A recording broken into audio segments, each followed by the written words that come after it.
Good evening, everyone. Thank you so much for joining us for our webinar, Parents and Experts Agree, Kids Thrive in Home-Based Care.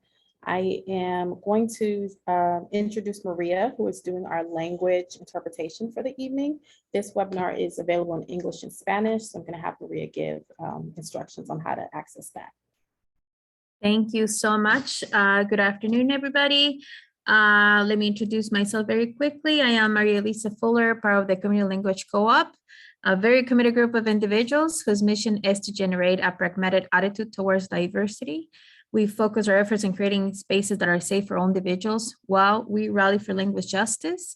By doing so, we're very confident to envision real conversations whose outcomes can benefit all the participants. So we're going to use simultaneous interpretation to use this space today.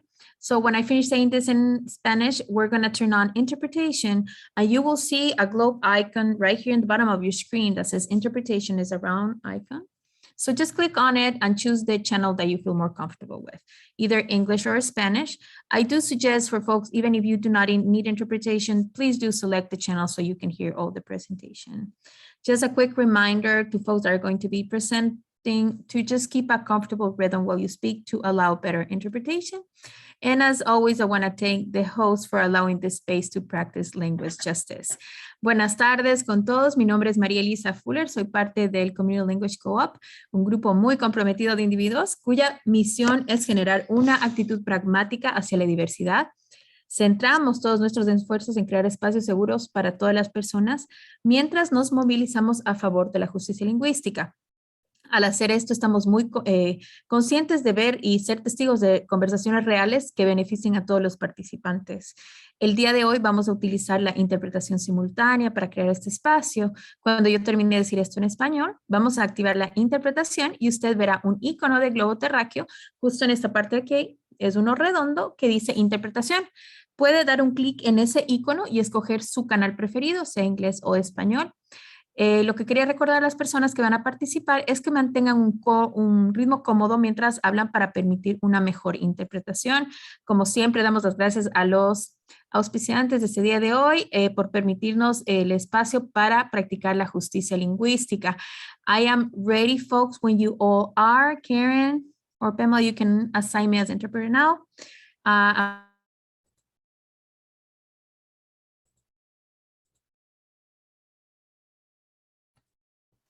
Okay, thank you so much, Maria. Next slide. So again, welcome everyone. My name is Vinette. I am the digital communication specialist with Homegrown. Behind the scenes, my colleague Karen is here helping, and then I believe my colleague Jocelyn has also joined us. We're so excited to be able to present this webinar tonight with so many different perspectives, all agree on the same thing. Home-based care is where children thrive. Also today, presenting with me will be Anne Vilen, who is our writer and just an extraordinary advocate for home-based care. Laura Jimenez, a doctoral candidate and researcher at the University of Maryland. I also welcome everyone to introduce yourselves in the chat, your name and where you're from, and thank you so much for joining us. Next slide. Okay, so a brief agenda check. We'll be introducing a publication that Anne wrote with so many different perspectives, and I'm going to also drop that in the chat. We'll also have a panel discussion where the individuals, a few individuals from the publication will be able to share their perspective, and at the end we will have a live Q&A where everyone can ask questions, and then we'll close out for the evening. Next slide. Okay, so I'm going to turn it over to Anne, who will be taking it from here. Anne, welcome. Oh, I apologize.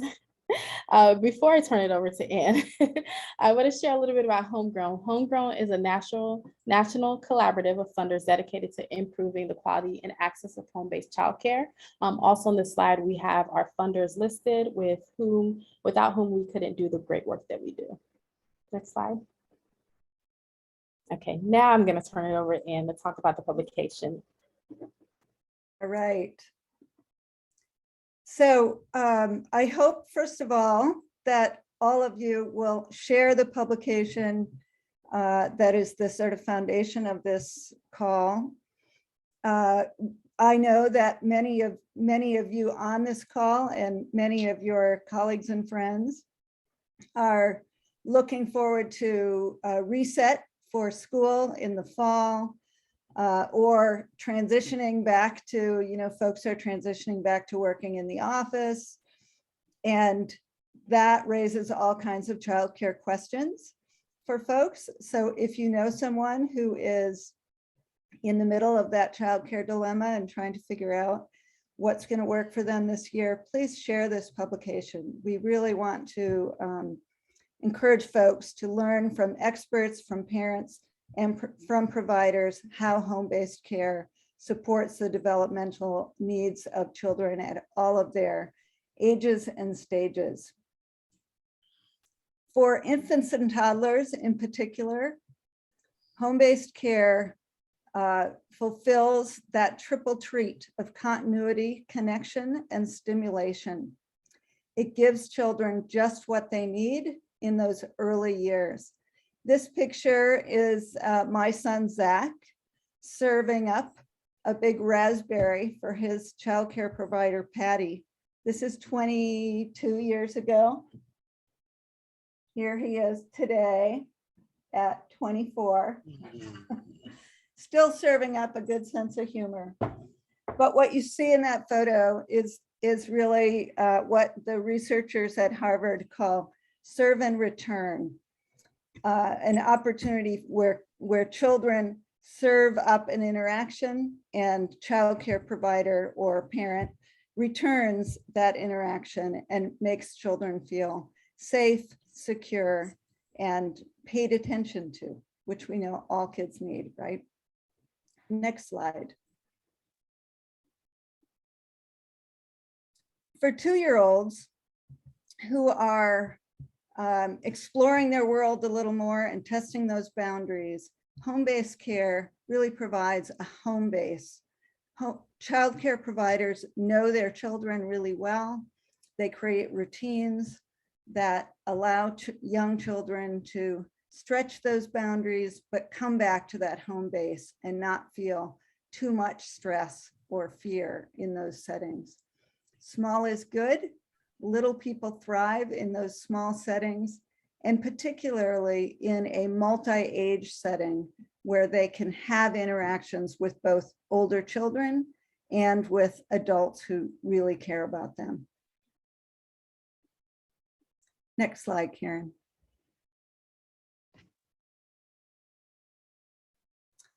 Preschool-aged children from 3 to 5. Many parents are thinking at that point about getting children cognitively ready for school, learning those literacy skills and numeracy skills that we know will be important in kindergarten, and kids are even getting tested on those skills as early as kindergarten. But what we heard when we talked to parents, providers, and experts is that the social emotional skills that children learn through both structured and unstructured play are just as important and are the foundation for those cognitive skills as well. And I know when you hear from providers on this call, you will learn that they are highly trained also and thinking about having a curriculum that also delivers those cognitive skills that kids need in kindergarten. Next slide. Parents, we have parents on this call. We're so excited for you to hear from them. They know that love and learning begins at home. We know that parents choose home-based care because it is culturally relevant. It is close to home. It is affordable. It is accessible. And most importantly, it feels like home. And the experts that we talk to and themselves reinforce that message. Next slide. So I'm going to turn this over to Laura Jimenez to talk to us a little bit about her research and the relationship between parents and childcare providers and how that relationship is mutually reinforcing and positive. Laura, I'm going to ask you to introduce yourself and take us from here. Hi, everybody. My name is Laura Jimenez, and I am from the University of Maryland. I am currently studying family childcare and kind of like the benefits that family of childcare has on the lives of parents. Home-based care really has unique features that may be especially beneficial for parents. And these include things like flexibility and reliability, support, services and resources, and trusting relationships between parents and home-based caregivers. So I'm going to talk a little bit about each of these. Next slide, please. So a lot of parents in the US have to work during what we call non-standard hours outside the typical 9-to-5 schedule. So these irregular work schedules make finding affordable and reliable childcare incredibly difficult. And compared to center-based care, home-based care often really provides more flexible schedules in terms of meeting the needs of parents that don't work these standard hours. And indeed, studies have found that mothers that work these irregular schedules are more likely to choose and use home-based care compared to center-based care for their children's first 3 years of life. Interviews with mothers have found that this flexibility with their schedules actually helps them maintain their employment and financial stability. And this was particularly true for mothers who worked multiple jobs, had irregular or unpredictable work schedules, and worked non-standard hours. This made making home-based care a crucial support for many families across the US. Next slide, please.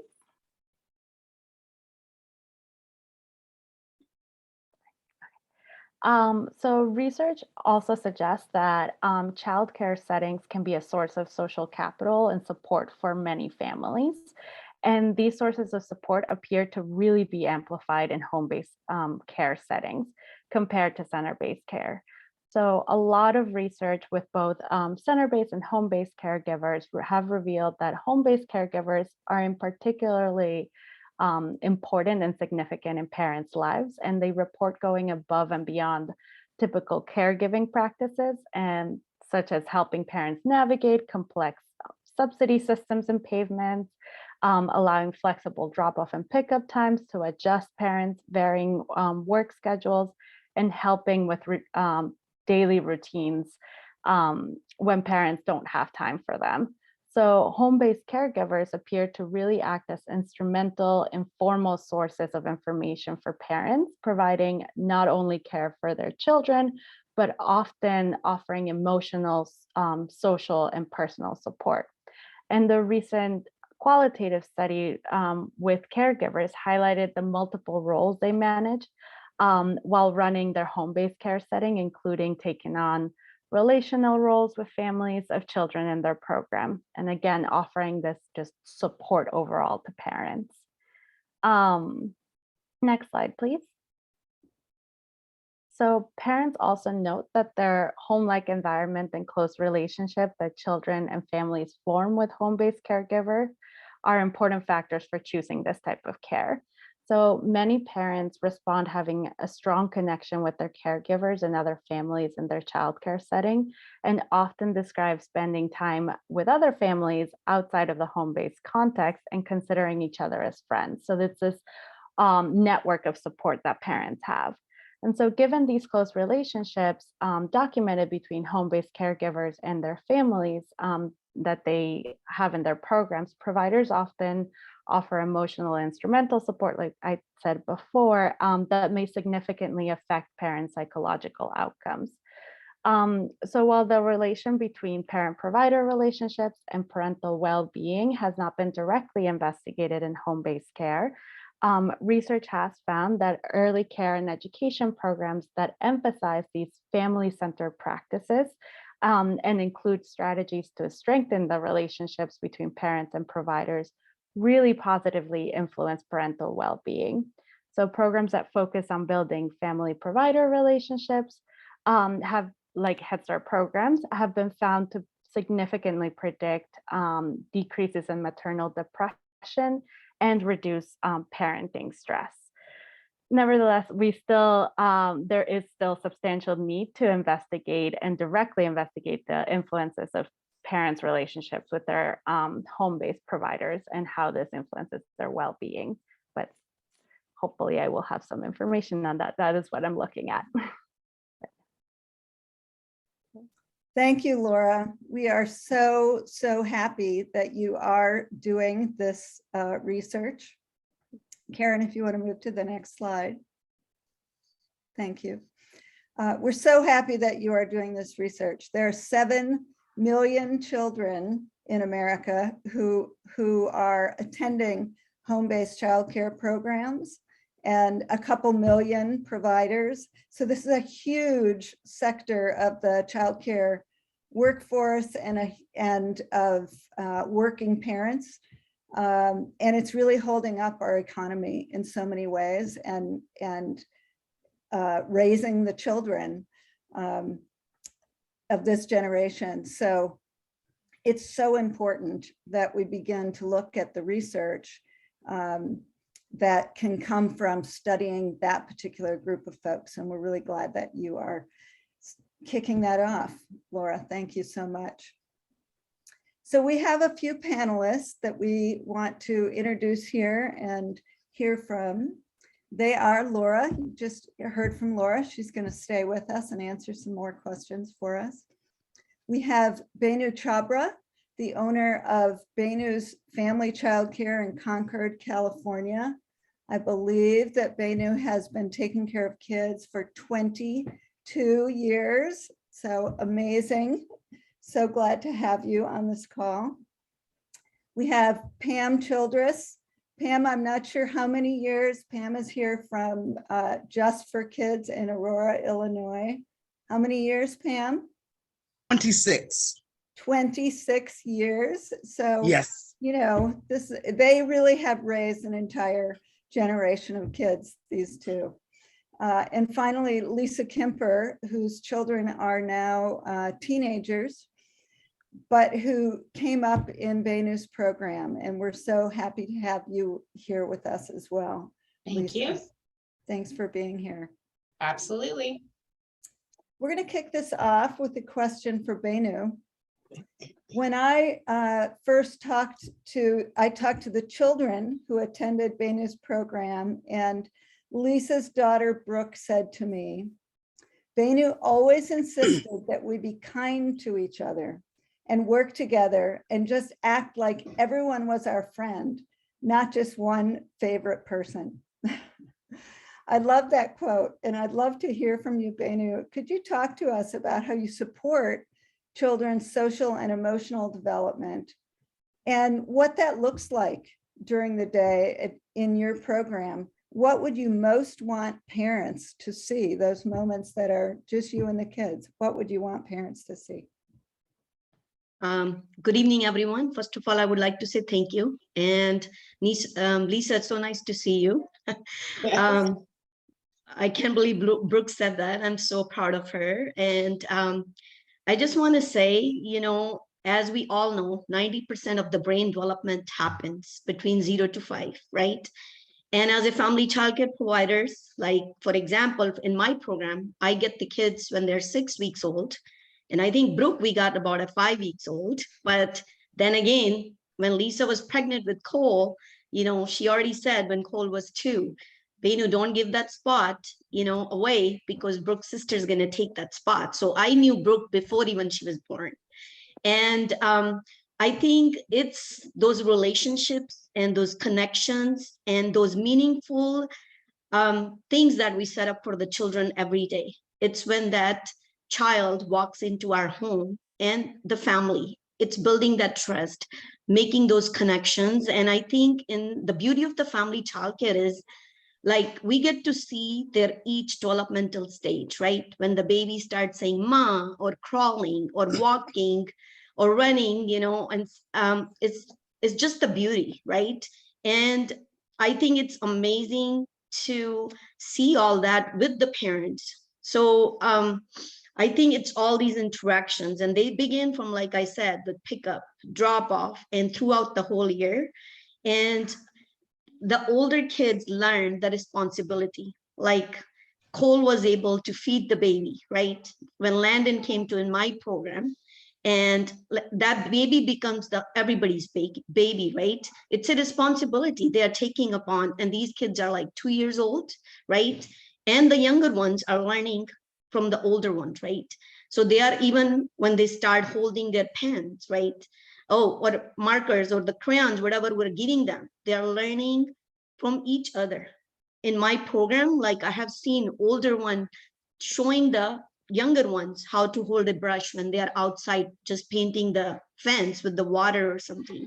So I think these relationships are the key. And when they see that we have that relationships with the parents, like for example, in my program, before any child starts, I have the parents come visit. And I want them to see, and these happen not only one time, 3 to 4 times, and they come at different timings, how the children are sitting in a group setting. And these are, I'm talking about again, birth through 5, right? Because that's the ages I take care of. But during COVID, I also did the school age. I did distance learning because the kids who were going to graduate from my program, they couldn't leave. So, and also they're learning about their big feelings, right? And that's very important for their social and emotional, right? That's what they need. They don't need I take so many classes with the kindergarten teachers, and they say they want them to come in with these developed social and emotional skills, not coming with knowing, of course, my program is play-based and that's how I teach, but it's those interactions and it's those relationships that children see, not between just their peers, but among the parents. Like in my program, Lisa knows that since I've been open, I know all my clients and all my clients know each other. And I think that's the community and that's the village that takes, for us to raise our children. I hope I answered this right. Thank you. So some of the things I heard about there were community, it takes a village, relationship, and play. Would love to hear more about those things from others on this call. Lisa, tell us what this looks like from the parents' perspective. What do you see at home, or did you see at home among your kids when they were younger and even now that comes from that relationship that they had in home-based childcare? So much of what Jeff, my husband Jeff and I witnessed throughout like their whole school career. So Coleman's going to be a senior in high school. So we are at the other end of the spectrum now, but it's just those everyday interactions. It's the fact that Brooke spewed out this, she always insisted that we be kind to each other, and she's 15. So it's clearly those things that, again, their brain is developing so much when they're younger, and she retained that all these years later. Like she knows that was something that Benu always said. And I see that in her everyday life when she works with her, with her friends, or she now babysits a lot of the kids in the neighborhood, and she takes a lot of that to those kids.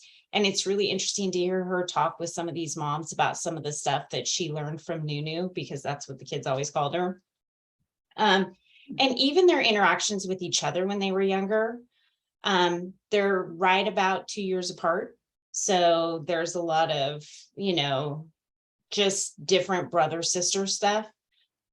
But at the end of the day, like when they were out in the world, so for instance, I would bring them to work with me when they had to go to a doctor's appointment. And, they would have to come, they would have to act right because they're in an adult setting, and they knew that they sat at a desk and they would color and they would come and ask me questions. And then I would take them up to adults and introduce them to people. And they had enough confidence because they interacted with all these different people at Nunu's that they would have conversations with them. And yet it was so cute because they would always hold hands because they were kind of in this together, sort of a thing. So just that whole development of how they did things. Jeff and I say every day, the only reason our kids are good students is because of everything that they learned at Nunu's. So, we are very proud of the decision that we made. Thank you. Interacting with other children in that multi-age setting is something that all of the kids that I talked to for this article mentioned, that it felt like a family and that they learned from being around older kids and being one of the older kids around younger kids and having that sort of multi-age interaction. Would love to hear more about that.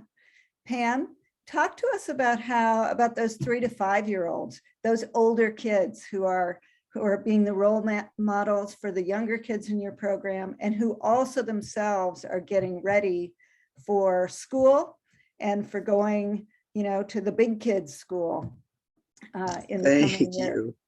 Talk to us about how you prepare them. And thank you. I've got to just say really, really quick to Nunu and Lisa to look at that long-term relationship. About a month ago, my husband and I got a wedding invitation.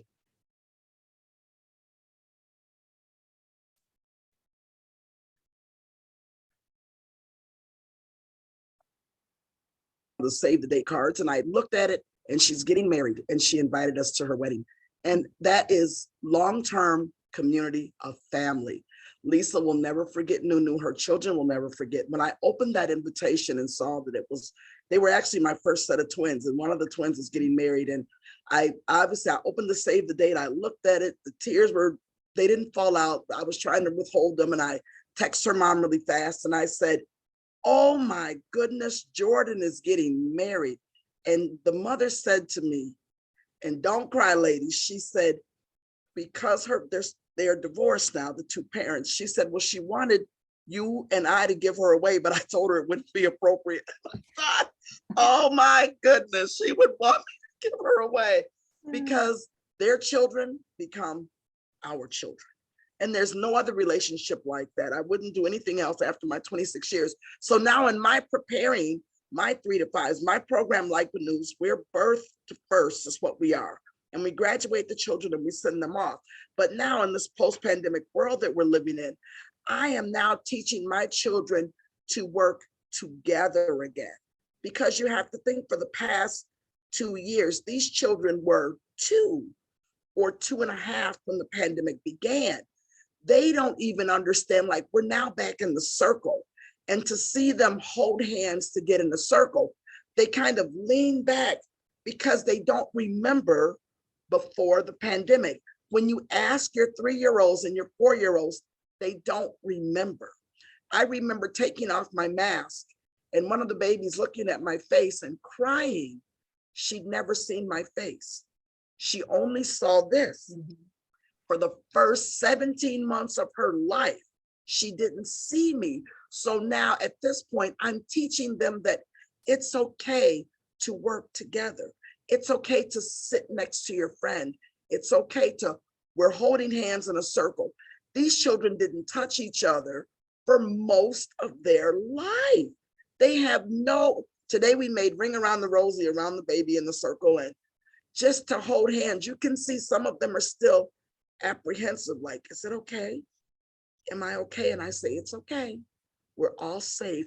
We can do, and then hear their laughter after Ring Around the Rosie. So what we're doing at this point is preparing them to say, it's okay to be friends again. It's okay to make the partners as we cross the street to go to the park in our community. Our subdivision park is across the street. So for 2 years, no one touched anyone. And now, get your partner, let's cross the street. This to them is foreign. So at this point at post-pandemic, first I'm working on them emotionally. It's okay to stand by a friend. It's okay physically now to touch their hand. It's okay to stand in a line. They didn't line up for 2 years. So they went from being an infant, a toddler, to now understanding we can line up, we can stand together. So at this point, I'm bracing them for what would be normal again. We were still doing our play-based learning. We were still doing our things academically. I know that they're ready academically, but sometimes in my heart, I wonder, are they ready socially and emotionally? That is what I'm working on now. Working on being a family again. This is family childcare.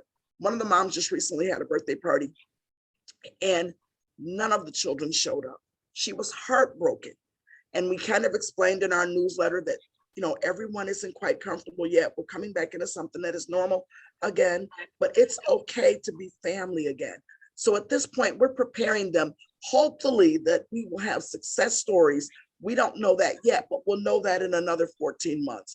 Is the, I guess I should say, is the route that I'm taking the correct route for them? Preparing them to join with people again.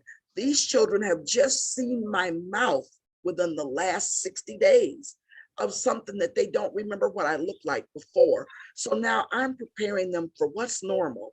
It's okay to hold a friend's hand. It's okay to stand by your friend, because at one point we were not like that. If they're only 37 months old, that was most of their lives. So I am preparing them, and we're doing it by building up their, I guess, their awareness of it's okay to mingle with your peers. Thank you. You're welcome. Home-based providers are building up children's confidence and their competence, both preparing them with the skills they need for kindergarten, and also the feelings, the big feelings, how to deal with those big feelings as they go into that bigger, scarier world with lots of children and new rules. As Pam said, new rules about how to work together and how to be together in a larger setting. It has been a rough couple of years for providers as well. And we know that home-based providers stayed open when a lot of centers closed. They didn't receive all of the same support from the federal government or from local communities that some other childcare settings received. And yet they've come through, thank goodness, to all these women on this call who are taking care of our kids. Benu, Pam, Laura, can you talk to us a little bit about what you believe home-based providers need now in order to thrive as much as the families that you serve? Benu, I'm going to hand it to you first. As I mentioned about the relationships and stuff, and I feel comfortable talking to my clients as well. And I think I've spoken many times. I think the recognition is very important, right? A lot of people, family childcare was hidden before, right? Nobody knew that much about it. And here, many of us work many hours a day, and we don't even make minimum wages, actually, if you look at it, and the quality of the cares that's provided by the family child cares. In my group, I know many of the providers who go above and beyond, and I think the supports that's needed most is financial, because as a home-based provider, you have all these extra, like mortgage, insurances, and then the cost of keeping the employees these days, right? If you, if I'm not making minimum wages, how am I afford to pay my employees? Where, Starbucks and In-N-Out Burger is paying $17 to $21 an hour. I'm also a California early childhood mentor teacher.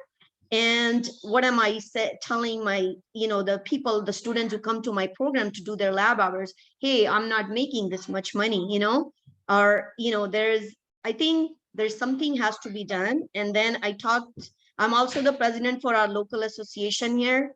And we don't have health benefits. We don't have retirement. So I think this needs to be taken into the consideration, of the quality and the connections. And we are here serving our community. Thank you. Thank you, Benu.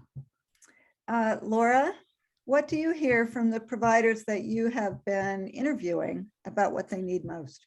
Absolutely. So just like Benu said, really the recognition and increased awareness of family childcare, of home-based care, and really just policy initiatives and programs that focus on the strengths of home-based care, not on the weaknesses. So there has been a really big push across the US lately to increase the what policies call high quality care.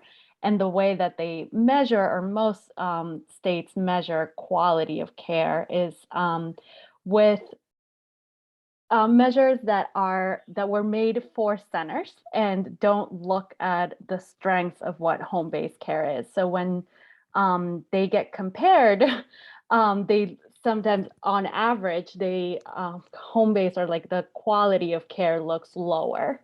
But this is because there's just no measure of like quality of care that was directly made for home-based care. And it's not looking at these strengths that we were talking about, these close relationships, these continuity of care, years of like work that providers work with these children and parents and everything that they do. It's not looked at in these measures. So I think policy initiatives, programs, and supports that really increase the awareness of home-based care is something that has come up over and over again in my interviews. Thank you. Pam, anything you'd like to add? I think that here for our state in Illinois, we need one language and one communication. It seems that some areas, like in the, I would say in the urban areas in Chicago, the Cook County area, they'll hear one thing. The suburban area that is a different county will hear a different thing. We need a better chain of understanding and one line of communication that is statewide. And sometimes different groups are saying different things and you don't know which one is actually accurate. So here, I think our default is one means of communication that the entire state follows. Thank you. And I just want to shout out to Homegrown here, because it is an organization that is building those connections and giving a voice to childcare providers and creating a forum for providers to talk to each other, to talk to parents, and to build those to that sort of common language that Pam is talking about, and also to share the kind of the research that Laura and others are doing. So thank you, Homegrown, for building that community that can strengthen and recognize the important work that home-based providers are doing. Lisa, I'd love to hear from you last. We know that parents love home-based childcare and that their parenting stress is reduced when they have a positive relationship with their home-based childcare provider. Talk to us a little bit about how, over the course of your, parenting experience, your kids are 15 and 17 now. How has having a great childcare experience impacted your life, and what advice would you give to the parents, perhaps right here on this call, who are trying to figure out right now how to, who's going to take care of their kids? Great. This is my favorite story. It's so funny because I have run across some. I'm gonna do the parent part first, as far as what to trust in yourself as far as choosing a provider, because for me that was very, very hard. We went through kind of several different iterations of how it would look, but I just said I would be a better parent if I didn't stay home with my kids all day. I needed adult interaction and all of that fun stuff. So for me, it was, I needed to find somebody that obviously you feel comfortable turning over your most prized possession Lo que to. pasa es que mi esposo se le perdió Oh. Mi esposo se le perdió la. So for me, it was about trusting my instincts, trusting my gut. And so I have had several women who have come to me, and I say, you always have to just trust your gut, because if you get a vibe where you feel a little bit off, there is something there and you're never going to be happy. You have to completely trust your gut and what you feel in that. And I have sent, I always tell everybody, I know she's probably booked, but here's Nunu's number because it was the best experience of my life. And my kids are doing great in school, always because of what Nunu did. Jeff and I did nothing. So we kind of laugh about that. And the fact that Benu is so in tune with everything that's going on around us. She's just a great resource for people trying to find something else, or like different programs and things like that. So for me personally, you know, I worked a 40-hour-a-week job. The kids, you know, started having all of their different things that they have now at what feels like they're like a year old and they're off doing things. But it was just so nice because my kids had a schedule, and kids thrive when they have a schedule and structure and know what the expectations are for them on a daily basis. So it was just always so easy because they knew what was expected of them. And that stuff that in a home-based childcare setting was always run the exact same way. So like, you know, they knew that there was snack time, they knew there was circle time, they knew they would see, you know, their Spanish teacher, they would meet their community helpers, they'd have playtime, you know, and then it was just such a great experience for them, and all of the things that they learned because of all the different cultures and different people that they came across. They learned a ton about, you know, Benu's background. They learned a ton about, you know, all these different holidays that they wouldn't necessarily know if they were in a different program. So for us, it was just a way that things became a normal routine. They had structure. They knew what was expected of them. And then, you know, like when Cole started kindergarten, his kindergarten teacher was like, he is so well versed in just handling different personalities that come across.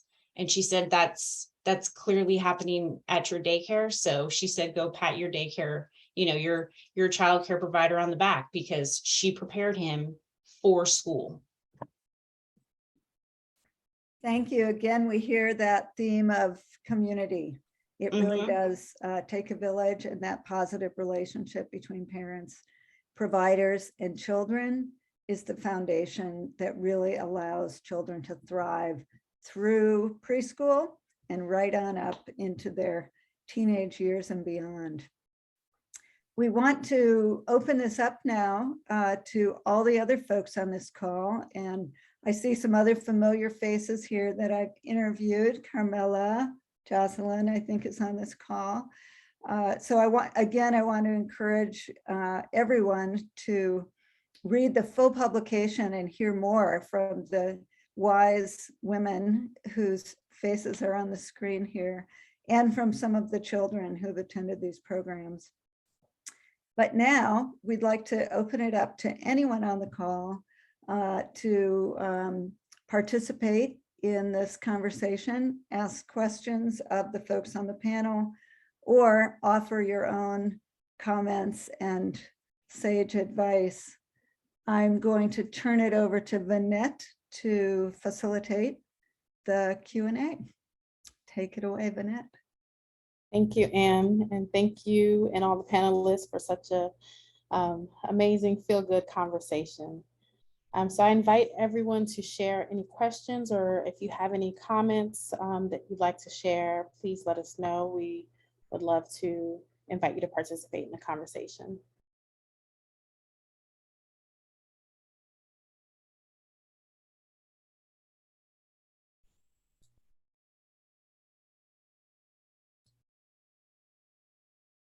I'll give it a few more seconds.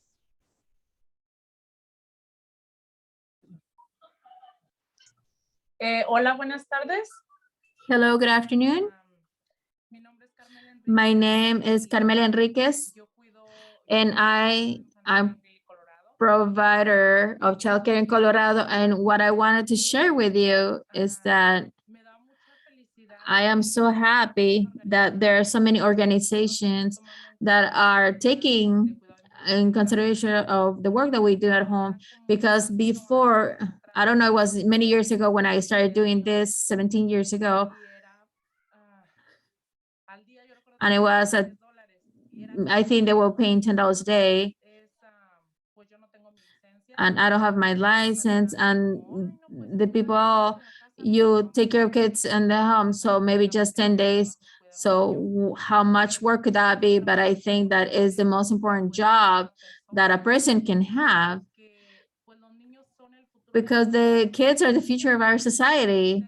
So right now I am learning through different people that I have met that we have to be very proud of what we do, and we have to value our work.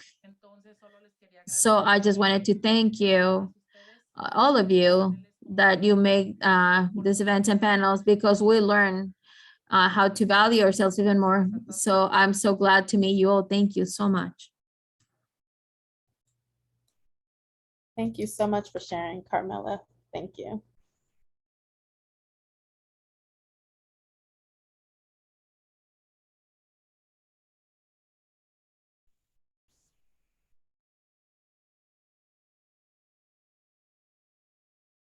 While we wait for a couple more questions to come up, and I wonder if you don't mind indulging me. You spent so much time and so much energy went into writing this beautiful publication, and then the second article that went alongside it. As a parent who also had a child in home-based care, going through this process, what was your takeaway? Because you look at it from both lenses, right? You were in both seats. I think I would say that my biggest takeaway is that things haven't changed that much since my children were in home-based care, 20 plus years ago. It is still an agonizing decision to find and to be certain that you have the right person taking care of your child all day.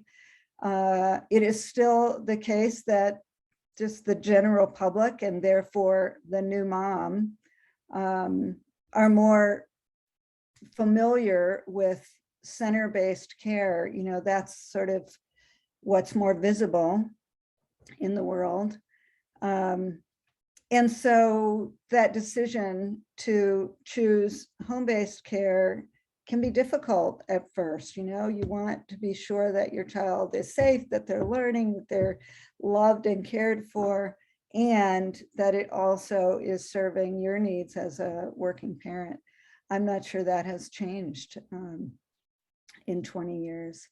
What has changed, I think, is that there are perhaps more supports, and certainly or an organization like Homegrown of connecting home-based providers and recognizing them as professionals and entrepreneurs and educators, and that's that magnificent force in the lives of our children. So I'm happy that it's a profession. It was a profession then, but now it's a more recognized profession, and that's an important step for both for providers and for parents. Thank you so much for sharing that, Anne. Sure.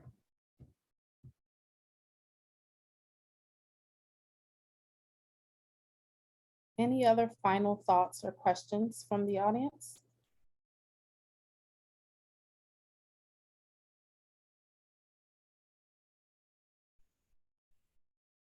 All right, and I'm going to open the floor for any of the panelists who have any last words that they'd like to share.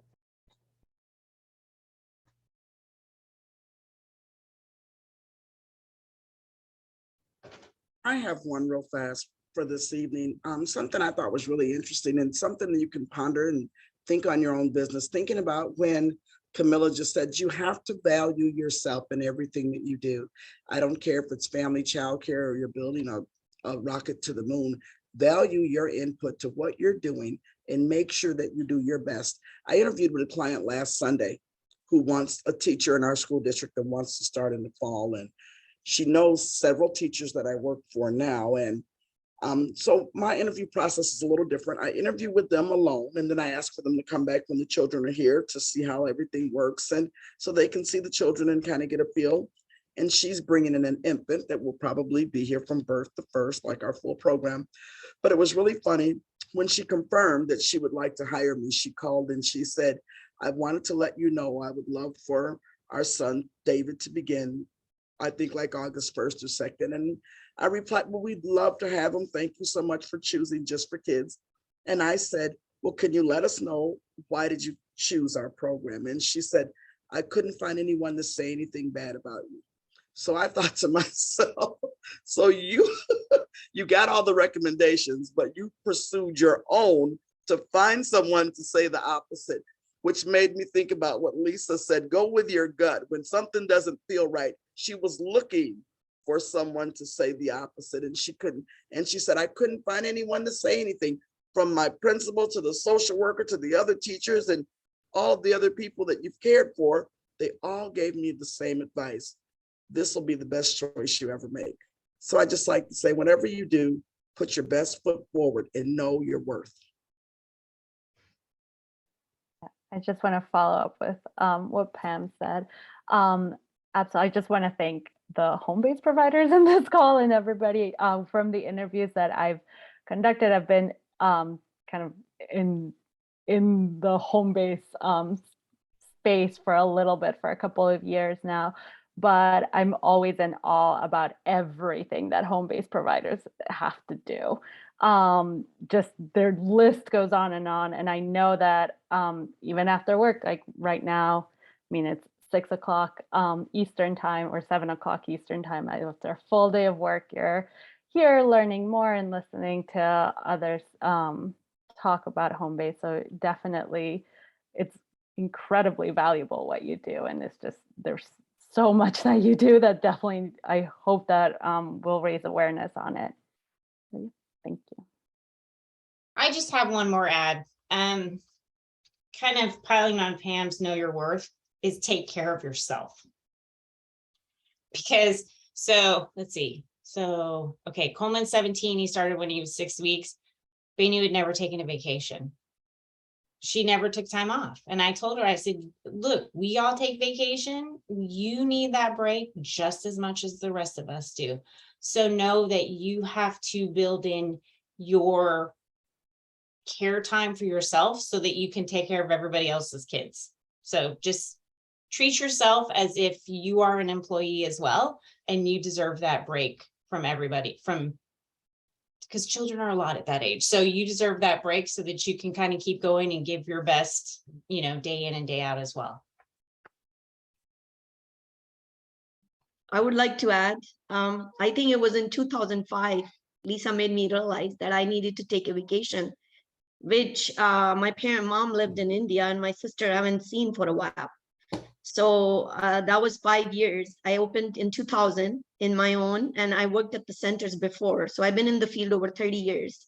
But she made me realize, and she made me think that I needed to take that time off to go see my parent, you know. And I just want to say to all the providers here that I think build that trust, establish those, you know, relationships the day the family walks into your door, because these relationships are going to be lifelong. I see Cole and Brooke on all my students actually, because each one of them still stay connected. And I'm talking about going back to center when I worked as well. You know, it just makes my heart full with all the love and the joy from, you know, all these parents as well, you know, because we are partners, right? So I think as the parents walk into your door, ask them, what is their dream for their child? And work with them, walk with them that journey. Lisa made me cry. So, I mean, you know, because these are our kids. These are my kids. These are all our family childcare providers who are here today. You know, I mean, they're going to be with us forever. And you know, they still come back to work for me, you know, and it's amazing to see the children, you know, coming back to you and seeing that they grew up here and checking in with you, you know. So that's just amazing. And I would also like to say everyone at Homegrown, you know, thank you for all your support, love, encouragement, what you have done. And thank you for all you do for all the providers. And Lisa, I love you. Thank you so much. I think that was a perfect example of how authentic these relationships are and how, you know, long-term and meaningful they are. So thank you everyone for sharing. Thank you for all the panelists taking the time to be here. I am going to drop some links in the chat. If you have not already, you can subscribe to our mailing list where we share these type of events and other information regularly. Also, the link to the publication is there, as well as the blog post that Anne wrote with perspectives from the kids. So no one else has anything else. Thank you so much for taking the time to join us this evening. We hope you have a wonderful evening. Thank you.